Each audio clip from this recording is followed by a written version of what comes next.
Hello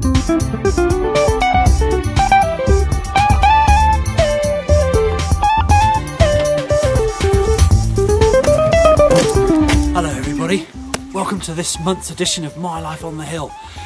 A few interesting things to talk about this month. That was me just putting my orders together for Lily's compostable nappies, and we'll see some of Lily's nappies later as I put them from where they'll deteriorate and hopefully contribute to growing some fantastic squashes and cucumbers and things next year. So with that in mind, a few nice little articles, a bit of Fishbourne DIY, propagating a fabulous plant that has lots of applications in a wildlife garden. We'll look at deer rutting. We're going to take Liv in a minute. We're going to go crawling around on our bellies to see if we can see some stag rutting, and perhaps look at some naturally derived leaf litter as well, and mixing that in with some worm compost. So lots of interesting things to talk about this month. Let's go.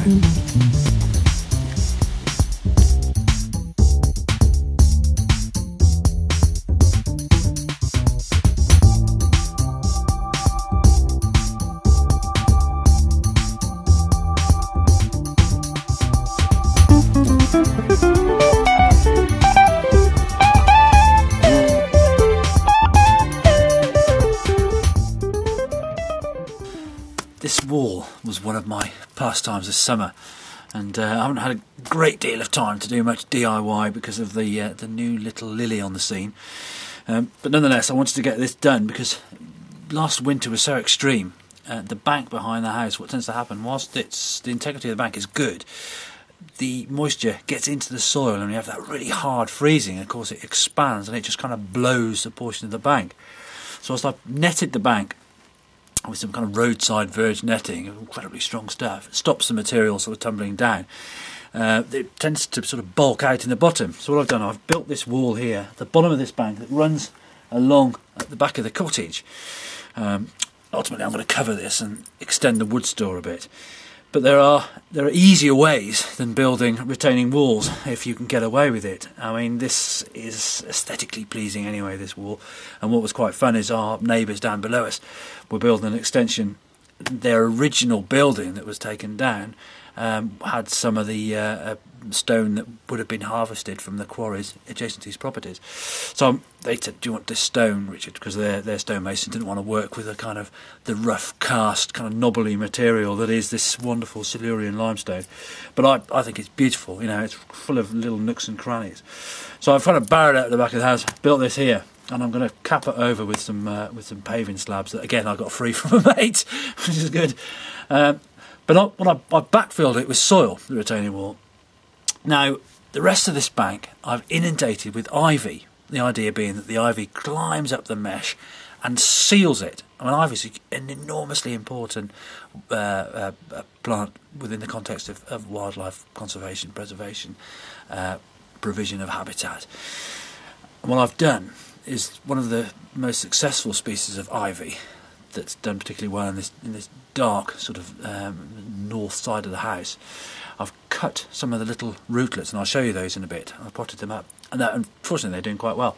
And ultimately what I will do then is I'll sort of intersperse the area that I've backfilled to allow the ivy to go up the bank, creep up the bank, and hold it in place. So when it rains, a lot of the water will just run straight off the bank rather than sinking into it and sort of eroding that material. And equally, lots of inverts and birds particularly enjoy using ivy as a refuge, especially in the winter.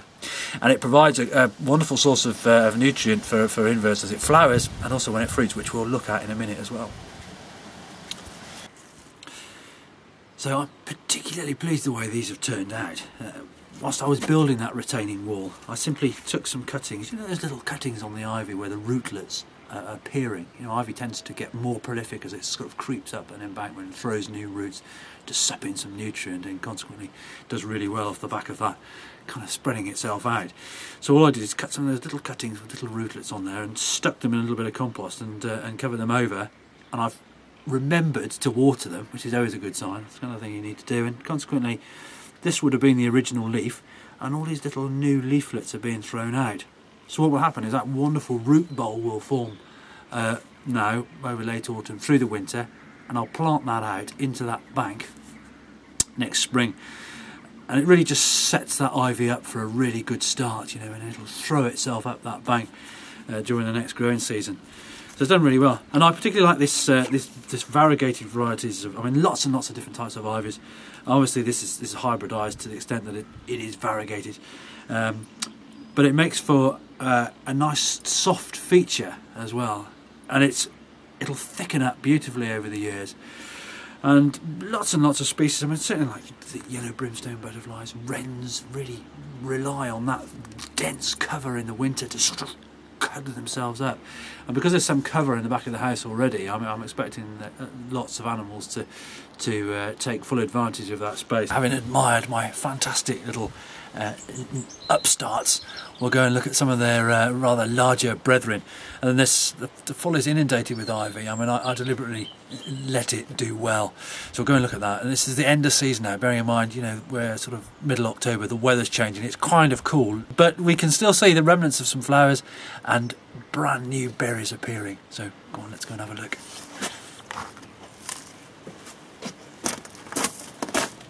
I think what's particularly nice about the edge of a path is that there's some sense of animation, you know, and here I've got this kind of drift of ivy.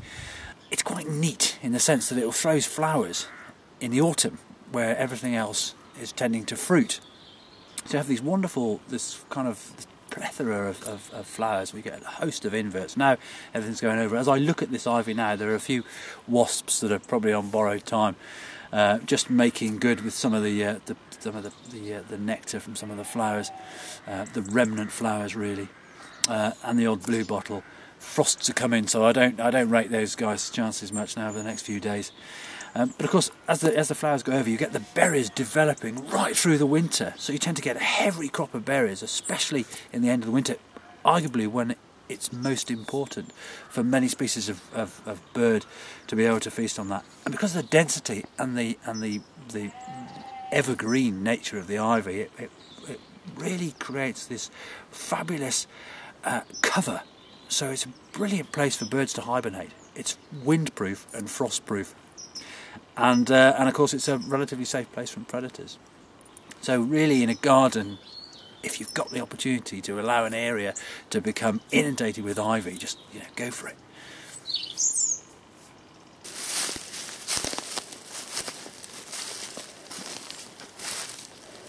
So we've walked up into these old disused quarries, and these are fabulous places for animals to sleep essentially during the day, because there are lots and lots of footpaths around, but the footpaths tend to skirt past these old places, and it's a rare thing for people to come up in here. Years ago, a lot of the local architecture came from the stone from these quarries, and it would have been burnt for lime, putting on the fields, as well as burning for fertiliser. But it's become a really popular place because it's neglected for deer. And lots of fallow deer around here. Liv scuttled off the bank earlier on and filmed a couple of deer sneaking about in the undergrowth. We haven't been lucky to find the bucks rutting. Perhaps next month. They've been conspicuously quiet this year, interestingly. But this is a wonderful scrape, and it's a fabulous thing. You know, you can walk into anywhere, and nature always tells a story.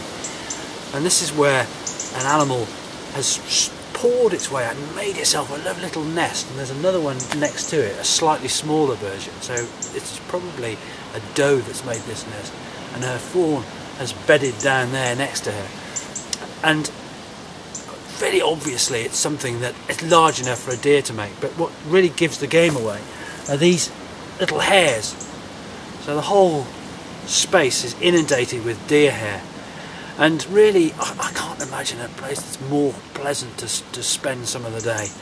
She's dug in here. Now, another kind of interesting thing, you know, the film that Terry Walton and I did only a few days ago, in actual fact, Terry was talking about making his own leaf litter, a surrounding leaf litter with a wire mesh, and letting it deteriorate and then using that in the garden. Well, this, of course, is the remnants of leaf litter. And in these old quarries, it manifests beautifully, because all these kind of hazel and ash and ivy leaves and things like this have all just fallen down into the quarry, gathered up and they've deteriorated over the years. So what you end up with is this fabulous finished article, this wonderful leaf litter. And what I tend to do when I'm looking for a good potting compost or something to set my tomatoes off, before the spring, what I'll often do is I'll come into the quarries and I'll scratch back the surface of the leaves like this. So you've got that new leaf litter, get it away from the stuff that I want, and then literally scratch back the surface like this. And what I end up with is this wonderful finished article, and I can mix this with some wormy compost. In fact, I'll show you a bit later on, and it makes for the best potting compost imaginable, because you've got this wonderful friable material which holds moisture beautifully. Not a lot of nutrient in leaf litter though, very little nutrient, but on the contrast of that, of course, worm compost has tons and tons of nutrients in it, so they complement one another beautifully. It's often quite difficult to catch bucks in the act when they're rutting. Sometimes they're completely oblivious to everything around them, and they're sort of running around, charging headlong, and really crashing into each other with their kind of antlers really battling away. It tends to be quite a quick process with fallow deer. It's not as protracted as reds. You know, that whole rutting arena doesn't go on for quite as long. It's usually over in a quick, brief couple of weeks. But it's important for those males just to sort of beef themselves up a little bit in front of their girls and establish a pecking order, really, and get themselves the right to mate with their herd of does.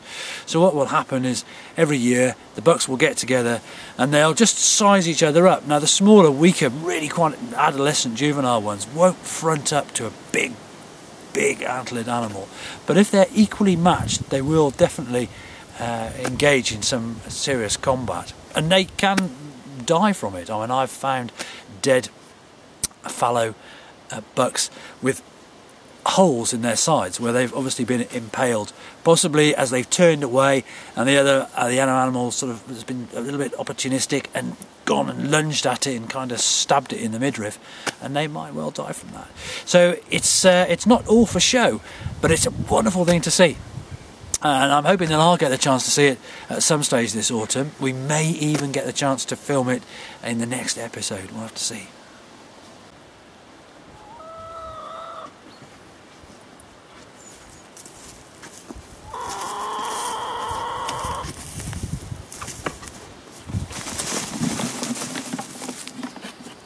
These little composting nappies are fabulous things. I particularly like the idea of putting these in this composter, because of course they'll deteriorate now over the next 12 months or so, and we'll plant some squashes and courgettes in here, and little Lily, whose nappies they belong to, will probably be feasting on the courgettes and the squashes that her nappies have supported to grow. And they are perfect little compost sandwiches. There's poo and wee and paper in there, everything you need for the best compost imaginable. So of course this compost will remain in situ. I'm not going to do anything with these nappies once they deteriorate. I'll simply pop my courgettes and squash plants into that rotting mass next spring.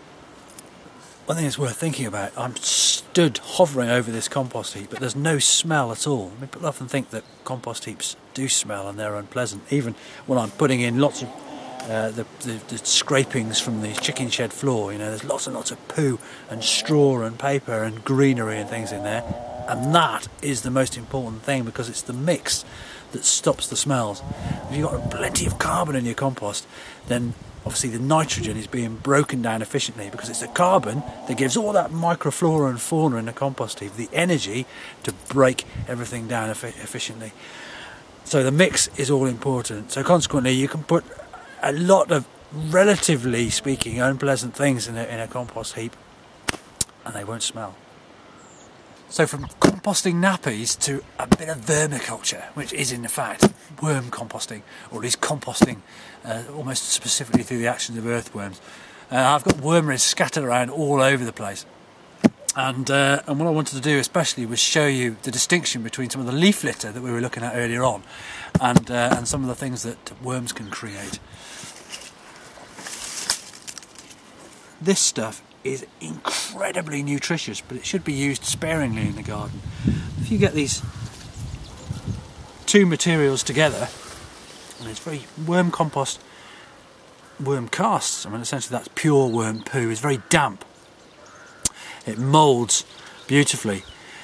But if you mix it together with some of this lovely leaf litter, and this is what I do every year, then I'll end up with a fabulous compost that's very nutritious and that's very light.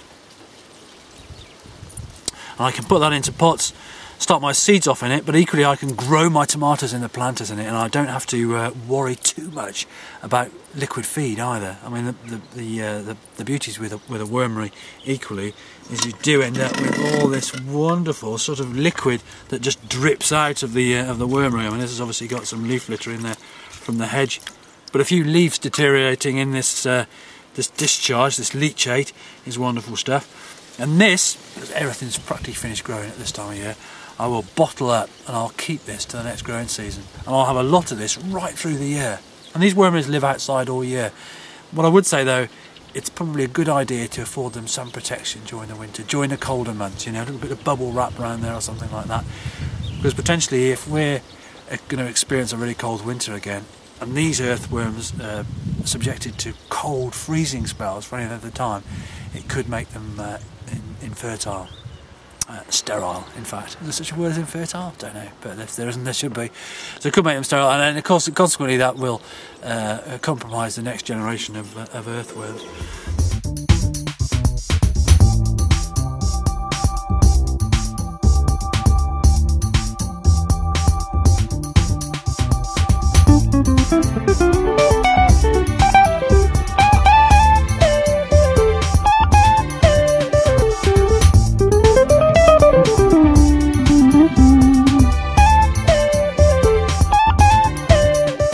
So that's it for this show. I hope you enjoyed the second episode of My Life on the Hill. I certainly have enjoyed making it. Next month we'll do a whole host of different things, including a bit of willow fedging. So see you next time.